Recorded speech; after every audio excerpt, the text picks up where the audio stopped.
Imagine a courtroom frozen in silence, every eye glued to a tiny 5-year-old girl clutching her dog's leash.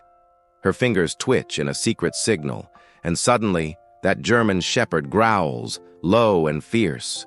The judge slams his gavel, stopping everything in shock. What did she signal? What did that dog know that no one else did? Hi, everyone. I'm your storyteller, and tonight, we're diving into a tale so gripping, so heart-pounding, it'll make you hug your pets a little tighter. This is Little Girl Gives a Secret Signal to Her Dog. Judge stops the courtroom in shock. And trust me, you won't believe what happens next. Let's step into that courtroom.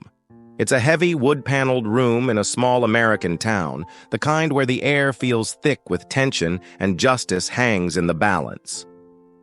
The date's March 30th, 2025. Yes, right now, as I'm telling you this. At the center of it all is Emily Carter, 5 years old, with curly blonde hair and green eyes that haven't sparkled the way they used to, not since that awful day. She's tiny, barely reaching the witness stand, her pink sneakers dangling as she sits. Beside her is Rex, a German shepherd with a jagged scar down his side, his fur a mix of black and tan, and eyes that seem to carry a lifetime of stories. Emily's holding his leash so tight her knuckles are white, like he's the only thing keeping her steady. And in a way, he is. Across the room sits Richard Hale, 45, a software engineer with thinning hair and a smug little smirk that makes your skin crawl. He's the defendant, accused of trying to abduct Emily 6 months ago. The evidence? Shaky, at best. An eyewitness saw him near her house, but there's no DNA, no video, just Emily, the only one who was there. Except Emily hasn't spoken a word since it happened. Not to her mom, not to the police, not to anyone. Doctors call it selective mutism, a trauma response that locked her voice away. So here she is, the key witness in a case that could put Hale away for life, and she's silent. Hale's lawyer knows it too. He's banking on her silence to win. Then there's Judge Mark Sullivan, a man in his late 50s with silver hair and a face carved from years on the bench. He's seen it all, murder trials, custody battles, but nothing like this. He leans forward, watching Emily with a mix of curiosity and concern. He knows this case hinges on her, and he's allowed Rex in the courtroom as her therapy dog despite objections. She needs him, the prosecutor argued, and Sullivan agreed. But he's starting to wonder if Rex is more than just comfort. Let's rewind a bit because this story doesn't start in the courtroom. It starts in Emily's backyard. 6 months ago, on a warm September afternoon, Emily was twirling in her pink dress, chasing butterflies while her mom, Sarah Carter, watched from the kitchen. Sarah's 34, a nurse with tired eyes and a fierce love for her only child. She'd stepped inside to answer a call, just 4 minutes, she swears, when it happened. A black van pulled up, and a man lured Emily with a promise of puppies. "Special ones," he said, his voice smooth as honey. Sarah's scream stopped him, and Emily ran back, but the damage was done. She stopped talking that day, retreating into a shell no one could crack. Sarah was wrecked. She'd always been the protective type, maybe too much, she admits. "I should have watched her closer," she'd sobbed to herself, replaying that moment over and over. She tried everything, therapists, toys, bedtime stories, but Emily stayed silent, her eyes wide with a fear Sarah couldn't reach. Then came Rex. A friend suggested a therapy dog, and Sarah found him at a local rescue. Rex was a retired police K-9, injured saving an officer 3 years ago. A knife had sliced his side, leaving that scar, and the department couldn't keep him. He was hours from being put down when Dr. Laura Bennett, a vet who runs a therapy program, stepped in. "He's got heart," Laura told Sarah. "Give him a chance." The first time Emily met Rex, something clicked. She didn't speak, but she reached out, her tiny hand brushing his fur. He sat still, letting her hold him, and Sarah cried, seeing it. The first sign of life in her daughter since that day. Over weeks, they bonded.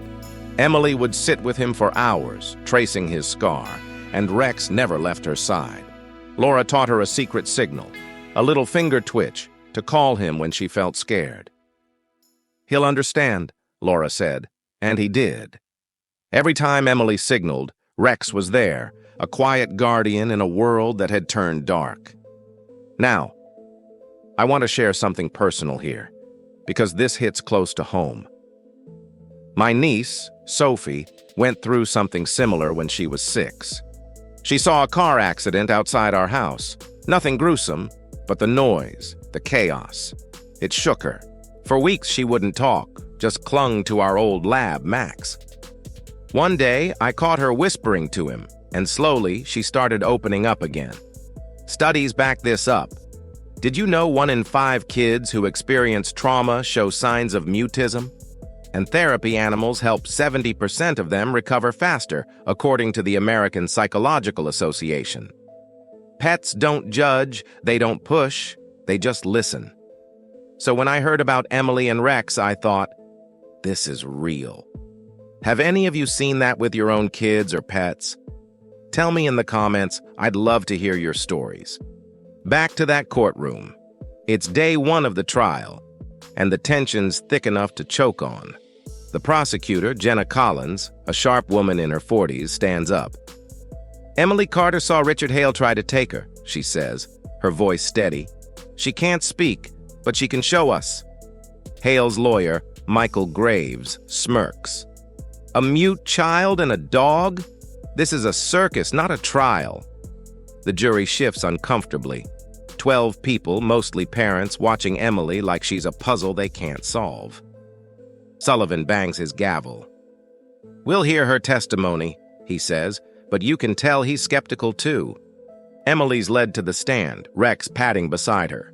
Sarah's in the front row, biting her nails, praying her little girl can do this. Emily sits, her eyes darting to Hale, then down to Rex. Jenna kneels beside her. "Emily, sweetie, can you show us who was there that day?" Silence. The room holds its breath. Then it happens. Emily's fingers twitch, that secret signal. Rex's ears snap up, his body tenses, and a growl rumbles out, deep and raw. His eyes lock on Hale, unblinking. Gasps ripple through the crowd. Graves jumps up. "Objection! This is absurd!" But Sullivan's already raising his hand, his face pale.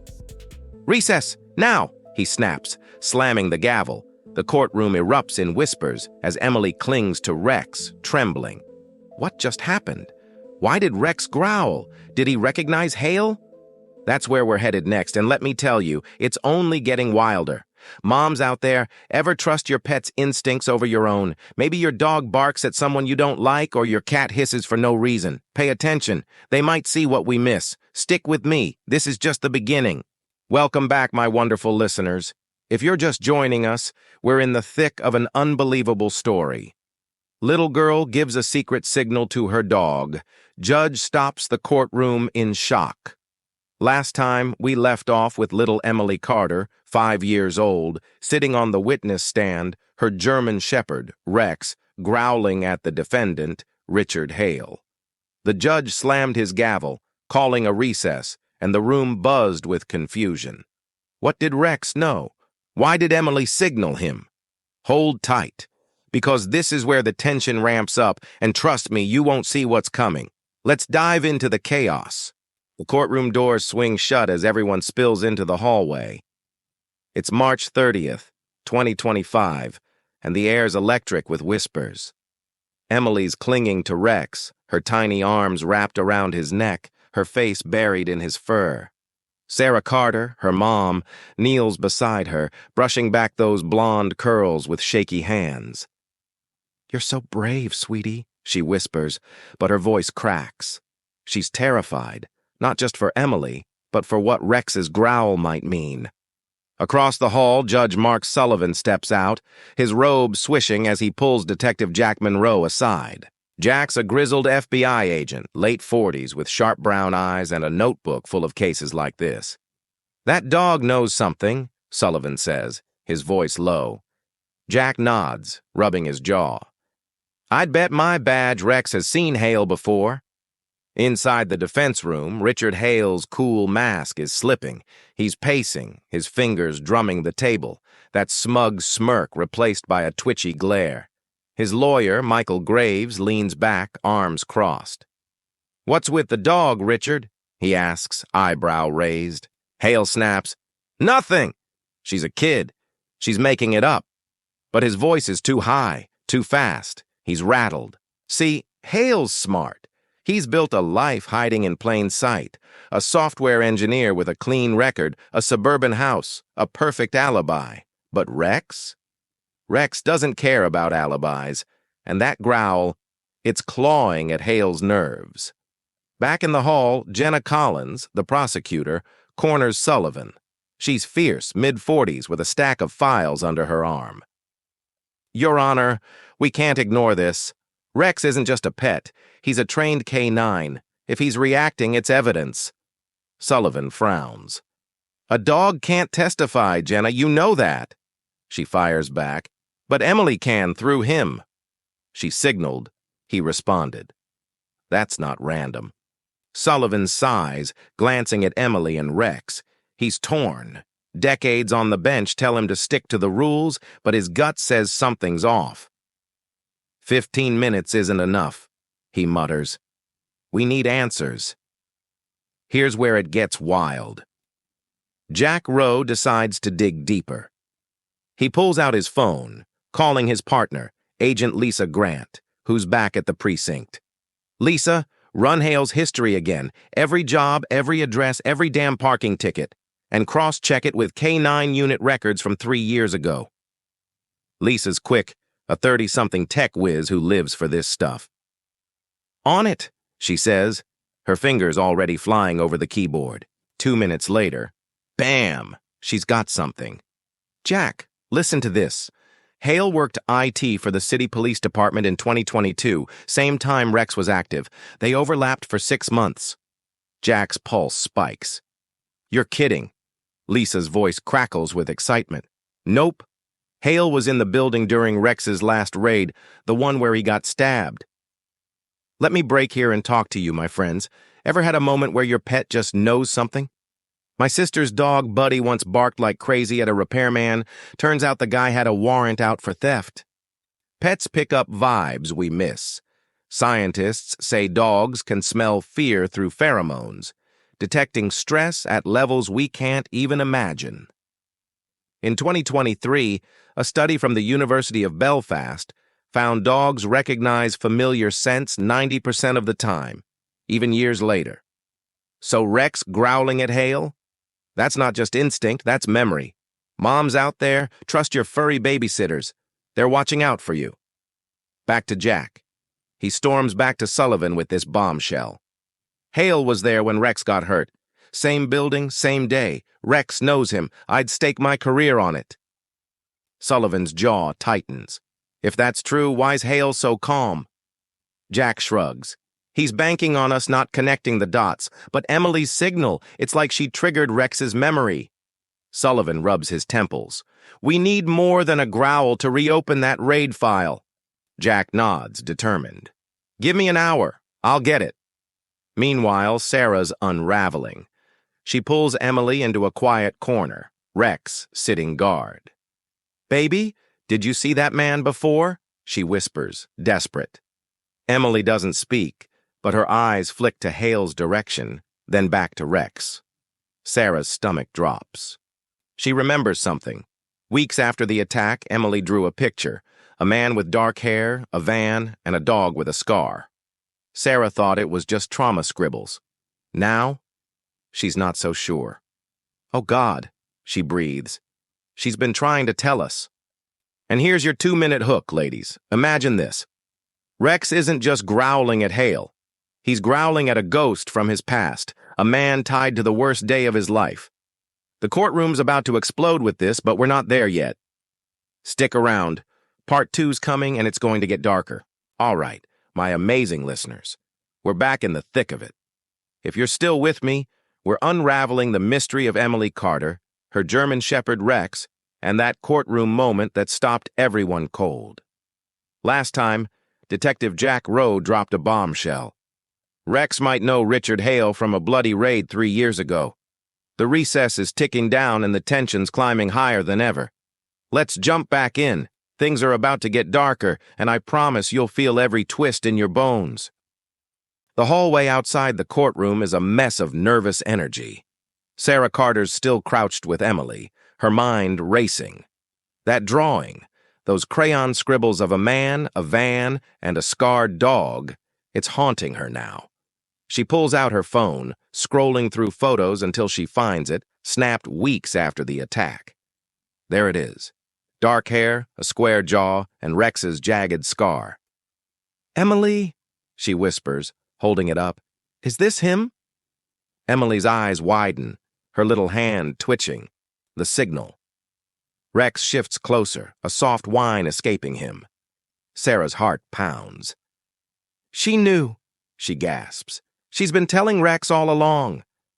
But how? How does a silent 5-year-old connect a dog to her nightmare? Jack Rowe's on the move, his phone pressed to his ear as Lisa Grant digs deeper at the precinct. "Jack, I've got more," Lisa says, her voice tight. "That raid in 2022? Hale wasn't just IT, he was in the evidence room when it went down. A kidnapped kid, a suspect with a knife. Rex took him out. Hale logged the case files that night." Jack stops dead. "He was there?" Lisa's typing fast. "Yeah, and get this, CCTV from the station shows him near the K9 unit hours before. He could have crossed paths with Rex." Jack's mind races. So Rex smells him, remembers him, and now he's growling. "Lisa, pull everything. Files, footage, anything tying Hale to that day." Inside his chambers, Judge Sullivan's pacing, his robe discarded on a chair. He's replaying that growl in his head, low, deliberate, not just a reaction. He's seen therapy dogs calm kids, sure, but this is different. He calls Jenna in. "You've got 5 minutes to convince me this isn't a stunt," he says, arms crossed. Jenna's ready. "Your Honor, Rex was a K9 star, trained to detect threats, sense, even people from years back. Emily's signal triggered him because Hale's not a stranger to either of them." Sullivan's skeptical. "A dog's memory isn't evidence." Jenna leans in. "It's a lead. Give us time. Jack's chasing it now." Sullivan sighs, nodding. 1 hour, that's it. "Here's your 2-minute hook, ladies. Rex isn't just growling at Hale, he's growling at a man he fought beside a dying child 3 years ago. And Emily? She's the key linking it all. Picture this, a little girl too scared to speak, a dog too loyal to forget, and a courtroom on the edge of chaos. Chills yet? Good, because it's about to escalate.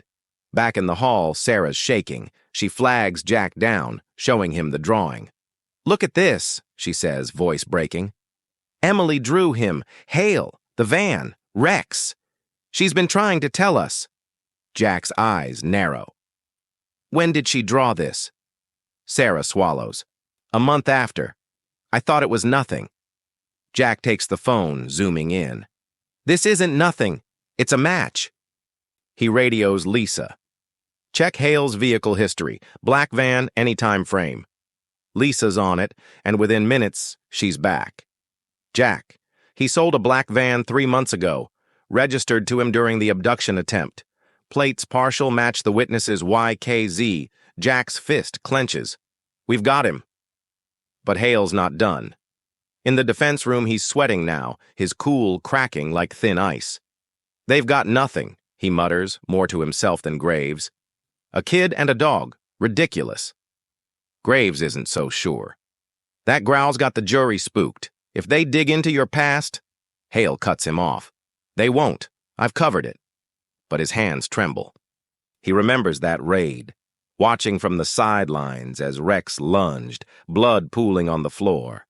He'd slipped out, files in hand, thinking no one noticed. Except Rex did.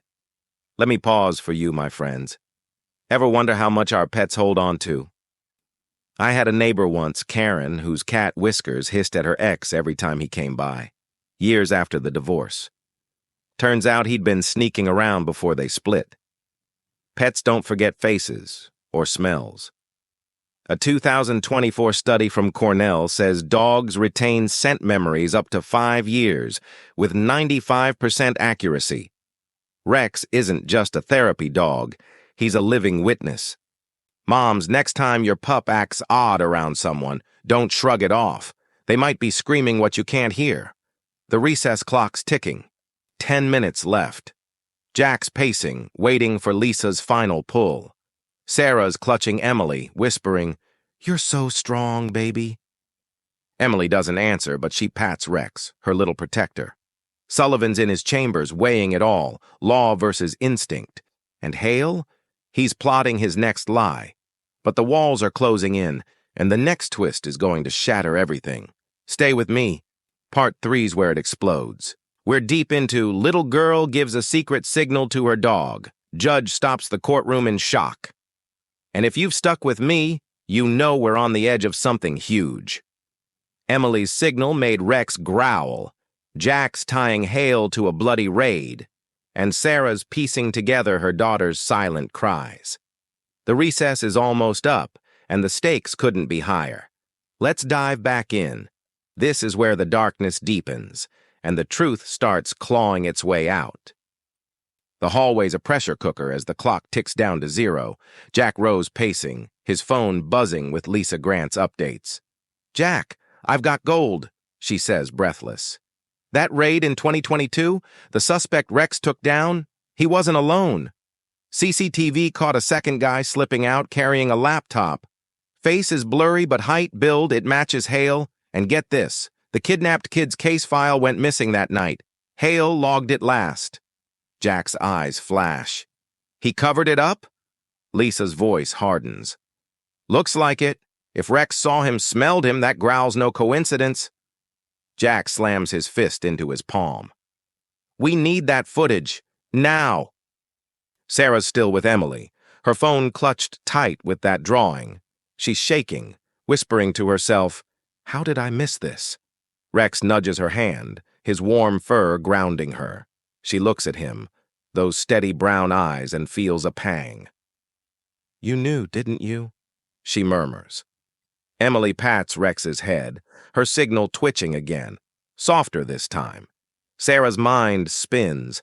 She remembers the nightmares, Emily thrashing silently, waking up soaked in sweat, always reaching for Rex. She's been reliving it, Sarah realizes, tears stinging. And he's been her voice. In Sullivan's chambers, Jenna's pushing hard. "Your Honor, Jack's got a lead. Hale was at that raid. Rex isn't just reacting, he's identifying. We need more time." Sullivan's stern. "You've got 30 minutes, not a second more. Bring me something concrete or we're back in session." Jenna nods, rushing out to Jack. "Tell me you've got it," she says. Jack's grim. Lisa's pulling the footage. "If Hale's on it, we've got him. But we're cutting it close." Jenna's jaw tightens. "Then we pray Rex's nose is as good as his growl. Here's your 2-minute hook, ladies. Imagine Rex facing Hale not just from Emily's attack, but from a crime scene 3 years buried.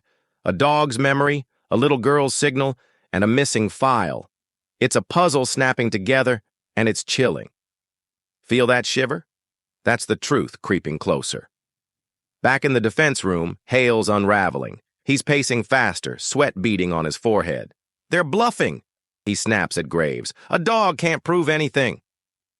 Graves leans forward, voice low. "If they tie you to that raid, it's not just Emily's case, it's conspiracy, evidence tampering. You sure you're clean?"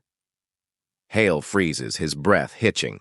He remembers that night, slipping past the chaos, laptop under his arm, thinking he'd dodged it all. But Rex's growl echoes in his head, and doubt creeps in. "Shut it down," he hisses. "Do something." Graves sighs. "I'll object. But if they've got footage, we're cooked." Outside, Lisa's voice crackles through Jack's radio. "Got it. Restored CCTV-Hales in the frame, 10 feet from Rex during the raid. Timestamp matches. Sending it now. Jack grins, fierce. You're a genius, Lisa. He bolts to Sullivan's chambers, bursting in with Jenna. Your Honor, we've got video. Hale at the raid, same day Rex was stabbed. He stole the file, covered for the suspect. Rex knows him. I'd swear it in court. Sullivan watches the grainy footage. Hale's silhouette, the laptop, Rex lunging in the background. His face darkens. This changes everything. Why's he in Emily's case? Jack's blunt. He's a predator, then and now. Let me stop here, my friends, because this hits hard. Ever think about the secrets pets carry? My cousin's dog, Duke, once dug up an old knife in their yard. Turned out it was from a break-in years before they moved in. Dogs don't just live with us, they guard our pasts. A 2022 ASPCA report says 80% of therapy dogs show heightened alertness around past threats. Rex isn't just Emily's hero, he's her memory. Moms, if your pet's acting strange, dig deeper. It might be a warning. Share your stories below. I'm dying to know. The recess ends. Sullivan strides out, his robe snapping as he takes the bench. Court's back in session, he booms. Emily's led back to the stand, Rex at her side. Hale's pale now, his hands clenched. Jack whispers to Jenna, We've got him on the ropes, but the real explosion's coming. Hale's about to crack, and when he does, it'll shake this room to its core. That's next, and trust me, you won't want to miss it. We've hit the home stretch of little girl gives a secret signal to her dog. Judge stops the courtroom in shock. If you've been riding this wave with me, you know Emily Carter's secret signal sparked Rex's growl. Jack Rowe pinned Richard Hale to a shadowy past, and the courtroom's hanging by a thread. It's March 30th, 2025, and we're back in session in a small-town American courtroom. This is the big finish, the climax that'll grip your heart, the resolution that'll warm your soul, and a conclusion that'll linger like a hug from your favorite pup. Let's dive in, because this is where it all comes crashing down and lifts back up. The courtroom doors swing open, and the tension's suffocating. Judge Mark Sullivan climbs the bench, his silver hair catching the fluorescent lights, his stern face etched with resolve. Order! He barks, gavel cracking like a gunshot. Emily's guided back to the stand, her pink sneakers dangling, Rex padding beside her with those steady brown eyes locked on Hale. Sarah Carter's in the front row, her hands clenched so tight her knuckles glow white, tears brimming as she watches her little girl. Jack Rowe and Jenna Collins stand poised, the grainy CCTV footage clutched like a winning ticket. Across the aisle, Richard Hale's a ghost of himself, pale, sweating, that smug smirk, long gone. His lawyer, Michael Graves, fidgets with his tie, sensing the tide turning. Jenna steps forward, her voice cutting through the hush. Your Honor, new evidence ties Richard Hale to a 2022 raid where Rex was stabbed saving a child. He stole files, covered for a kidnapper, and we believe he targeted Emily 6 months ago. Graves jumps up, desperate. Objection! This is pure guesswork, no proof. Sullivan's hand slices the air. The jury gasps, leaning forward, eyes wide. Hale's fists ball up, his breathing shallow, ragged. Sullivan's gaze sharpens. Mr. Hale, explain yourself. Hale stumbles over his words, voice high-pitched. I didn't, Jenna pounces. Then why'd you take the file? Why's Rex growling at you now? Emily's tiny hand twitches. The signal.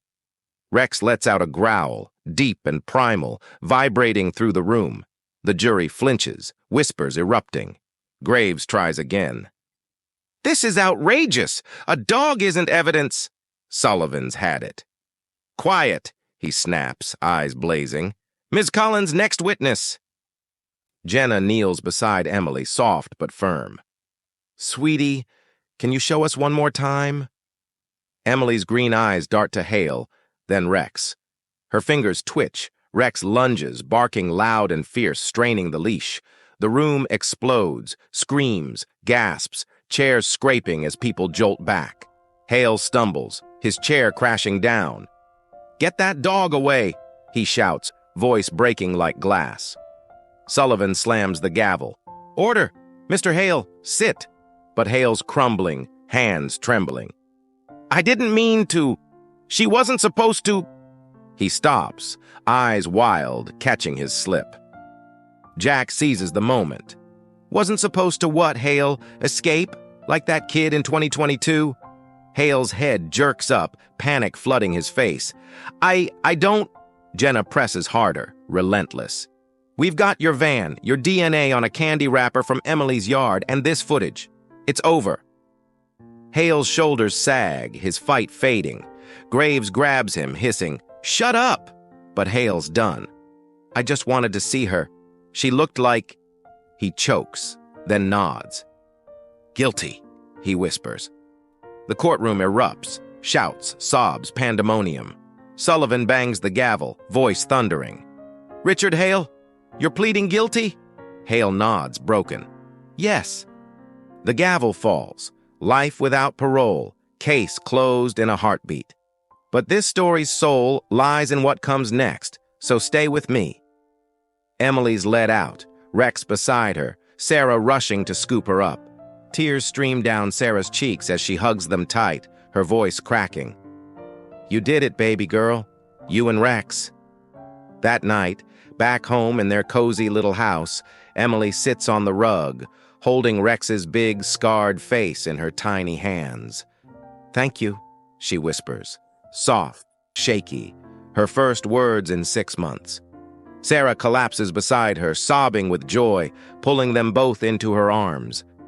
Rex wags his tail, nuzzling close, the hero who carried her through the dark. Let's linger here, my friends, because this moment's gold. Moms out there, you know that feeling? When your kid overcomes something huge and you're just so proud you could burst? That's Sarah right now, and it's raw, real American heartland stuff. But it's Rex who steals my breath. A dog who took a knife, faced death, and still stood up for Emily. I think of my own pup, Bella, gone 2 years now. She'd bark at storms before I heard a rumble, always one step ahead. A 2023 NIH study says 85% of therapy dogs boost trauma recovery. Rex is living proof, a scarred warrior who gave Emily her voice back. Now, let's talk Hale, because this twist cuts deep. He wasn't just a predator. He was a father broken by grief, chasing ghosts in little girls like Emily. His daughter died in 2021, a car crash, 4 years old, same blonde curls. He snapped, started lurking, taking kids to see her. It's chilling, and it's real. My friend Lisa lost her boy to leukemia, 6 years old. And for months, she'd watch kids at the park, tears in her eyes. She got therapy, healed with time, but Hale didn't. The CDC says 1 in 10 grieving parents face severe disorders. Some, like Hale, turn dark. It's not an excuse, but a warning. Grief needs help, or it festers. Here's where it gets personal, ladies. This conclusion's for you. Emily and Rex didn't just win a trial. They redefined justice in a small-town courtroom on a spring day in 2025. A silent 5-year-old and a battered dog took down a monster when the system faltered. It's the American dream, right? Underdogs rising, good triumphing, second chances shining through. I see Emily years from now, maybe 20, a vet in a white coat, saving dogs like Rex, telling her own kids, "I was quiet once, but he spoke for me." And Rex, he'll live out his golden years by her side, chasing squirrels in the backyard, a hero till the end. This hits me hard. Life's messy, brutal, but it's the little ones, kids, pets, who light the way. The APA says 1 in 4 trauma survivors reclaim their voice with support. Emily's one of them, thanks to Rex. So my amazing moms, hug your pets tonight, kiss your kids, and listen. Really listen. Ever had a dog warn you about something? A shady neighbor? A storm? Anything? Drop it in the comments. I'm begging to hear your tales. Like this, subscribe, because stories like these, they're why we're here. Proof that love and loyalty can outshine any darkness. Picture Emily and Rex under that oak tree in their yard. Free at last. That's your takeaway, your spark. Until next time, keep loving, keep fighting, and keep those furry heroes close.